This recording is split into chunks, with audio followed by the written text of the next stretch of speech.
శివుడి ఆ రౌద్రరూపాన్ని చూసి ఆయనకు అత్యంత భక్తుడైన నంది కూడా భయపడి పారిపోయాడు. శివునికి ఎందుకు అంత కోపం?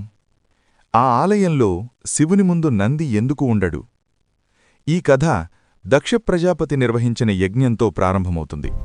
దక్షుడు తన కుమార్తె అయిన సతీ శ్మశానవాసి అయిన శివుడిని వివాహం చేసుకున్నందుకు ఆయనపై ద్వేషం పెంచుకుంటాడు. శివుడిని అవమానించాలనే ఉద్దేశంతో ఒక మహాయజ్ఞాన్ని ఏర్పాటుచేసి అందరు దేవతలను ఆహ్వానిస్తాడు. కాని శివుడిని మాత్రం పిలవడు. ఆహ్వానం లేకపోయినా సతీదేవి ఆ యజ్ఞానికి వెళ్తుంది. అక్కడ దక్షుడు సతీదేవి ఎదుటే శివుడిని తీవ్రంగా దూషిస్తాడు. భర్తకు జరిగిన అవమానాన్ని తట్టుకోలేక సతీదేవి అక్కడికక్కడే యజ్ఞాగ్నిలో ఆత్మాహుతి చేసుకుంటుంది. ఈ వార్త తెలిసిన శివుడు తీవ్ర ఆగ్రహానికి లోనవుతాడు. ఆయన తన జటాజూటం నుండి వీరభద్రుడిని సృష్టించి దక్షుడి యజ్ఞాన్ని నాశనం చేయమని ఆజ్ఞాపిస్తాడు. వీరభద్రుడు దక్షుడి తలను నరికి యజ్ఞాన్ని ధ్వంసం చేస్తాడు.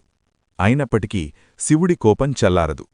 ఆయన సతీదేవి మృతదేహాన్ని భుజాన వేసుకుని వినాశక తాండవం చేయడం ప్రారంభిస్తాడు. శివుడి ఆ రౌద్రరూపాన్ని చూసి నంది కూడా భయపడి పారిపోయాడు. ప్రకృతిని రక్షించేందుకు శ్రీమహావిష్ణువు స్వయంగా వచ్చి శివుడిని శాంతపరుస్తాడు. ఈ ఘటన జరిగిన చోటే నేటి కోపేశ్వర ఆలయం వెలసిందని భక్తుల నమ్మకం.